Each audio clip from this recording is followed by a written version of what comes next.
నేను ముందే చెప్తున్నా. నేను పెద్ద తోపును, నేను పెద్ద బిజినెస్ మ్యాన్ అని మాత్రం చెప్పట్లేదు. నేను అది అది ఫస్ట్ ఒకటి గుర్తుపెట్టుకోండి. కాకపోతే ఏందనంటే ఒక బిజినెస్ స్టార్ట్ చేయాలంటే ఫస్టు నీకంటూ ఒక క్లారిటీ ఉండాలే.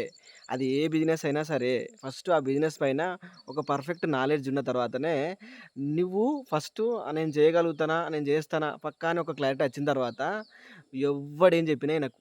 నేను మళ్ళీ మళ్ళీ చెప్తున్నా. ఫస్ట్ నీకు బిజినెస్ పైన నాలెడ్జ్ పర్ఫెక్ట్ ఉన్న తర్వాత నువ్వెవ్వడు చెప్పినా ఇనకు.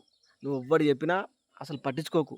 నీ చెవులు ఇనబడనట్టే ఉండు. కళ్ళు కనిపించినా కనిపియనట్టే ఉండు. అట్లా నటిస్తేనే బిజినెస్ స్టార్ట్ చెయ్యి. ఇక నష్టాలంటావా కామన్. నష్టాలు నువ్వు ఏమంటారు రోడ్‌కేసి రాసుకున్నా, నేను మంచిగా చేసినా, నేను అది చేసినా, ఇది చేసినా అన్నా నువ్వు ఎంత పర్ఫెక్ట్‌గా చేసినా నష్టాలైతే ఉంటాయి. పర్ఫెక్ట్‌గా నష్టాలు లేకుండా అయితే ఏ బిజినెస్ ఉండదు గానీ, నేను ఓవరాల్‌గా ఇదంతా ఎందుకు చెప్తున్నానంటే పెద్ద ఫిలాసఫర్‌ని కాదు, అది అని కాదు గానీ, రియాలిటీగా మాత్రం ఏదైనా బిజినెస్ స్టార్ట్ చేయాలనుకుంటే ఫస్ట్ నీకంటూ ఒక క్లారిటీ నువ్వు చేస్తా అని పక్కా క్లారిటీ ఉంటే అది ఏ బిజినెస్ అయినా అద్రిపోద్ది.